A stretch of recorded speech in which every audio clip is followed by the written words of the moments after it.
সবচেয়ে বড় যে খবরটি আজকে আমাদের হাতে এসে পৌঁছেছে সেটি হলো মার্কিন যুক্তরাষ্ট্রের C-30 ব্ল্যাক হক হেলিকপ্টার। এটি ইরানের মধ্যাঞ্চলে ঘুরছে, এতিমের মতো ঘুরছে, কাউকে উদ্ধারের জন্য আসছে। তিনি বেঁচে আছেন না ইরানের হাতে ধরা পড়েছেন জানে না। সঙ্গে একটি রিফিউল ট্যাঙ্কার বিমানে রয়েছে। আমেরিকার মতো দেশ ইরানে ঢুকে কাউকে খুঁজছে। কে সে? বলবো আজকের লাইভে। মার্কিন যুক্তরাষ্ট্রের অহংকার F-35 যুদ্ধ বিমান, আরেকটি ভূপাতিত।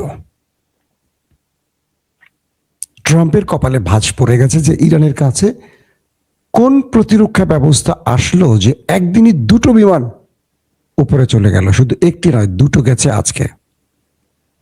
পাশাপাশি এবার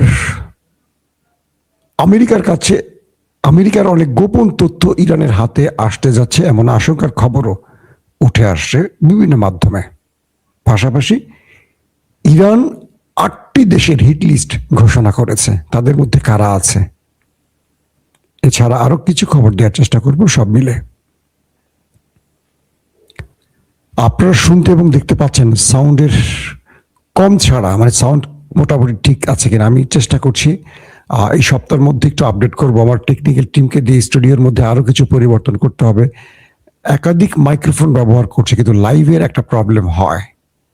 আমি জানি না আমার এই রুমটির মধ্যে হয় কোনো ইকো প্রবলেম হচ্ছে নাকি, আমি নিজেও জানি না। তারপরও আমি চেষ্টা চালিয়ে যাচ্ছি, প্রতিদিন ভিন্ন ভিন্ন মাইক্রোফোন চেঞ্জ করছি। তারপরও আপনাদের অভিযোগ পাচ্ছি, আবার অনেকে ঠিক মতো শুনছেন, আমাকে কম শুনছেন। আমার মনে হয় মোবাইলই পরিবর্তন করতে হয় কিনা শেষ পর্যন্ত। আপনাদের দর্শক, মার্কিন যুক্তরাষ্ট্রের F-35, পৃথিবীর বহু দেশ আমেরিকাকে টাকা দিয়ে বসে আছে যে আমেরিকা একটা 35 দাও না, আমাদের একটা দাও। পৃথিবীর সবচেয়ে ভয়ঙ্কর যুদ্ধ বিমান 35। তুরস্ক টাকা দিয়েছিল, তুরস্ককে দেয় নাই, কারণ তুরস্কের মানে জো বাইডেন তুরস্কের সাথে এরদোয়ানের সাথে একটু কি বলবো হাইডেন্সি খেলেছে। পরে তুরস্ক বলছে ঠিক আছে 35 যদি না দাও F-16 দাও। সৌদি আরব টাকা দিয়ে বসে আছে, আরব আমিরাত টাকা দিয়ে বসে আসে, এরকম দিয়েছে সবার আগে একটি দেশকে, তার নাম হলো ইসরায়েল। ইসরায়েল কিন্তু ইরানের বিরুদ্ধে 35 ব্যবহার করছে এই যুদ্ধে। গত 11 মার্চ, যদি তারিখটা ভুল না করি, ইরান দাবি করেছিল তারা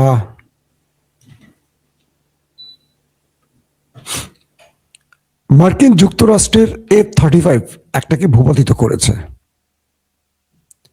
আর আমেরিকা বলেছে যান্ত্রিক ত্রুটির জন্য সেই বিমানটি, যুদ্ধ বিমানটি জরুরি অবতরণ করেছে।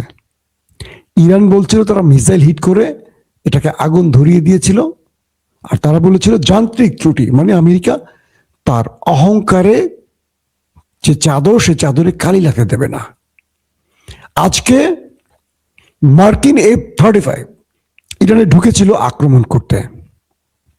ইরান সেটিকে প্রতিরক্ষা ব্যবস্থা দিয়ে শুট করে এবং সেটি ভূপাতিত হয়ে মাটিতে লুটিয়ে পড়ে। কিছু কিছু গণমাধ্যম বলছে পাইলট সেই বিমান ধ্বংসের সাথে সাথেই ওপারে চলে গেছেন। আবার ইরানি কিছু গণমাধ্যমের দাবি, আমি দুই পক্ষের দাবি বলছি, আমার কাছে যেটা রাইট মনে হচ্ছে সেটা এখন বলছি। এই পাইলট তিনি প্যারাশুট দিয়ে নিচে নেমে গেছেন, কিন্তু জায়গাটা ইরান, মধ্য ইরান। এই পাইলট সেখানে হয়তো বেঁচে গেছেন, তারপর তার উদ্ধার টিমকে কল করেছেন। কিছুক্ষণ পর ইরানের ভেতরে মার্কিন C-30 ব্ল্যাক হক হেলিকপ্টার ঢুকে পড়ে, সঙ্গে রিফিউলিং ট্যাঙ্কার বিমান। ইরানের আকাশে ঠট্টর করে শুধু ঘুরছে পাইলটকে খোঁজার জন্য, তাকে জীবিত উদ্ধারের জন্য। ইরানের ভেতরে ঢুকে পড়েছে আমেরিকা। ইরান বলছে, যে সূত্রগুলোর খবর, ইরান বলছে সে পাইলটের যেই জিনিসপত্র তার সাথে ছিল সেগুলোর ছবি প্রকাশ করে দিয়ে বলেছে ইরান, আমরা পাইলটকে গ্রেফতার করেছি, তিনি আমাদের জিম্মায় আছে। তথ্যটা কতটুকু সঠিক আমি কনফার্ম না, যে ইরান যে বলছে আমাদের কাছে আছে, ইরান কি তাকে ধরতে পেরেছে নাকি পারেনি, নাকি কৌশলে তাদেরকে মানসিক চাপে ফেলতে, সেটা এখনো কনফার্ম না। বাট ইরান বলেছে, সেটাই বললাম, যে তারা সে পাইলটকে গ্রেফতার করেছে। ধরে নিলাম ইরানের দাবিটি সত্য। যদি সেই F-35 যেটা ভূপাতিত হয়েছে তার পাইলটকে ইরান গ্রেফতার করে, তাহলে কয়টা ফ্রন্ট খুলবে এটা একটু বিশ্লেষণ করা দরকার। এক, এতদিন ধরে গালফ কান্ট্রিগুলো বলতো যে তারা ইরানে আক্রমণে তাদের ভূমি বা আকাশ ব্যবহার করতে দিচ্ছে না। সব গালফ কান্ট্রির অভিযোগ, ইরান যখন বলছে যে এখান থেকে আক্রমণ হচ্ছে, তারা অস্বীকার করছে। এখন এই পাইলটকে ইরান ধরে ফেললে তার কাছ থেকে জানা যাবে, এক, তিনি কোন দেশ থেকে ফ্লাই করেছেন, অর্থাৎ আরবের কোন দেশের কোন বেজ ব্যবহার করে ইরানে আক্রমণ করেছেন, number one. Number two, America ইসরায়েলের মধ্যে এই যুদ্ধের পরিকল্পনা কি, পাইলটরা তো জানেন, তাদেরকে দিয়ে আক্রমণ করা হয়, সেই তথ্য হাতিয়ে নেবে ইরান। তিন নাম্বার, আরবের কোন কোন দেশ এই যুদ্ধে জড়িত আছে, কোন কোন দেশ, শুধু বেজ না, কোন কোন দেশ, কারণ এই পাইলটরা তো নিজেদের মধ্যে আলোচনা হয়, তারা তো জানে কোন কোন দেশ জড়িত, মানে ইরানের বিরুদ্ধে আরবের কোন কোন দেশ জড়িত আছে। এখন এই বিষয়টি এমন ভাবে তৈরি হয়েছে যে আমেরিকার এই যুদ্ধের কৌশলের অনেক গোপন ভয়ঙ্কর নথি এখন পেয়ে যাবে ইরান। তার মানে আমেরিকাকে তার পুরো সিস্টেমেটিক বা পরিকল্পনা গোপন করতে হবে, অথবা গোপন না, পরিবর্তন করতে হবে। একটি বিমানের পাইলটকে দিয়ে ইরান অনেক কিছু জেনে যাবে, শুধু জানবে না, তাকে দিয়ে অনেক, মানে সে এখন ইরানের জন্য একটা ট্রফি।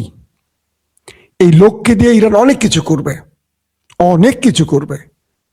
মৃত যুদ্ধে মৃত সেনার চেয়ে জীবিত সেনার মূল্য অনেক বেশি।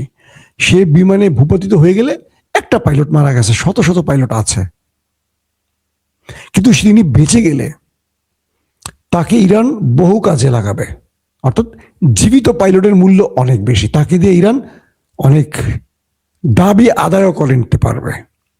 ইরান এই দিকে ফোকাস দিচ্ছে, কারণ যখনই যুক্তরাষ্ট্র ইরানে ঢুকবে স্থল অভিযানে, ইরানের প্রথম টার্গেট থাকবে একটা গ্রুপকে মারবে, একটা গ্রুপকে গ্রেফতার করবে। সর্বোচ্চ সংখ্যক গ্রেফতার করতে পারলে তাদেরকে দিয়ে ইরান তার খেলা ঘোরাবে, কারণ এই ভূমিটি ইরান, চারদিকে পাহাড়, বিশাল অঞ্চল। এরা যখন ঢুকবে, ম্যাপ দেখে দেখে যুদ্ধে সবকিছু তো একটা ম্যাপের মতো পরিষ্কার হবে না। ইরান পথে পথে এদের জন্য বাধা সৃষ্টি করবে, মাইন পুঁতে রাখবে, ফাঁদ তৈরি করবে, এই ফাঁদে এরা পা দেবে। এই ফাঁদের পা দিয়ে কেউ মাইনে জীবন হারাবে, আর কেউ ওদের হাতে গ্রেফতার হবে। আর এই গ্রেফতার সেনাদেরকে দিয়ে ইরান মূল খেলাটা খেলবে।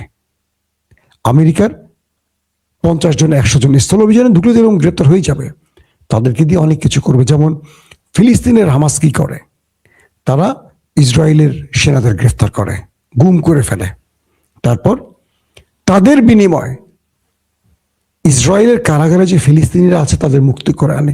দেখা যায় 2 জনের বিনিময়ে 2000কে মুক্ত করে, 2 জন ফিলিস্তিনির বিনিময়ে 2 জন ইহুদি সেনাদের বিনিময়ে 2000 ফিলিস্তিনি মুক্তি করতে পারে। এবার করেছে না, দেখেছেন তো আপনারা, কত হাজার মুক্ত করেছে ফিলিস্তিনের হামাস। তো ইরান তাদের মূল টার্গেটে এভাবে প্রবেশ করতে চাচ্ছে। দর্শক, মার্কিন যুক্তরাষ্ট্রের হেলিকপ্টার ঢুকে ইরানের মধ্যে এখন উদ্ধার কাজ চালাচ্ছে, কিন্তু তাকে খুঁজে এখনো পায়নি যতটুকু জানি। এখন পর্যন্ত আমেরিকা এই বিষয়ে মুখ খোলেনি, ইয়েস অথবা নো, কি হয়েছে তারা বলে নাই। তার মানে আমেরিকা বুঝতে পারছে ইরান অনেক বড় সারপ্রাইজ তাদেরকে দিচ্ছে। আগামীতে F-35, F-15, F-16, F-18 ইরানে ঢোকার আগে 14 বার চিন্তা করবে, কারণ যে 35 স্টিলথ প্রযুক্তির বলে রাডার সিস্টেম ফাঁকি দিতে পারে, শত্রুর মিসাইল ফাঁকি দিতে পারে, সেখানে ইরান 2টোকে ফেলে দিয়েছে, প্রায় 20-এর অধিক বিমানই ফেলে দিয়েছে, হেলিকপ্টার, বিমান, ড্রোন। ইরান এই যুদ্ধে পুরো সামারি বললাম।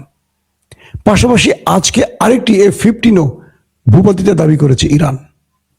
তার মানে ইরানের কাছে প্রতিরক্ষা ব্যবস্থার বেশ চমক এসে পৌঁছে গেছে। আগামীতে ইরান আরো ভয়ঙ্কর সারপ্রাইজ দিতে পারে।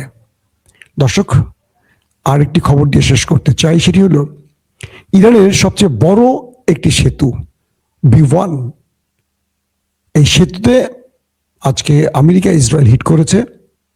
এটা নির্মাণাধীন সেতু ব্যাপক ধ্বংসলীলা চালিয়েছে ব্রিজটির উপরে। বাংলাদেশের পদ্মা সেতুর মতো এটা ইরানের একটা বিশাল ব্রিজ ছিল।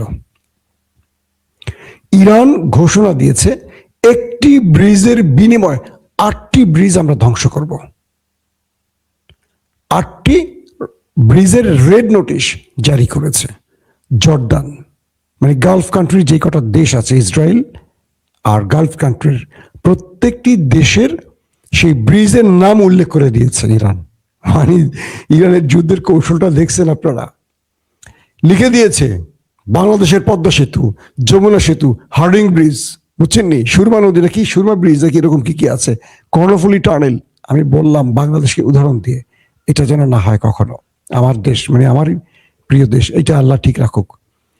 তো ইরান, ইসরায়েল এবং গালফ কান্ট্রির কোন কোন ব্রিজে আজ রাতে আক্রমণ করতে যাচ্ছে সেই ব্রিজের লোকেশন নাম উল্লেখ করে দিয়েছে এবং বলছে এই ব্রিজ থেকে জনগণ চলাফেরা বন্ধ করুন, আমরা একটু পরে আক্রমণ করতে যাচ্ছি। ইরান সিভিলিয়ানদের মারতে চাইছে না।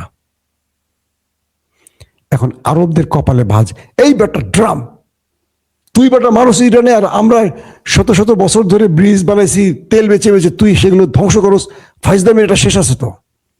ট্রাম্প বেটা পুরা গেছে আউলা জাউলা হয়ে, কি করছে কি বলছে সে জানে না। কারণ আজকে জানেন আপনারা যারা আগের লাইভগুলো দেখেছেন, সেনা প্রধান সহ 12 জন টপ জেনারেলকে বহিষ্কার করে দিয়েছে ইরান, কি বলে ট্রাম্প সাহেব, মার্কিন যুক্তরাষ্ট্রে।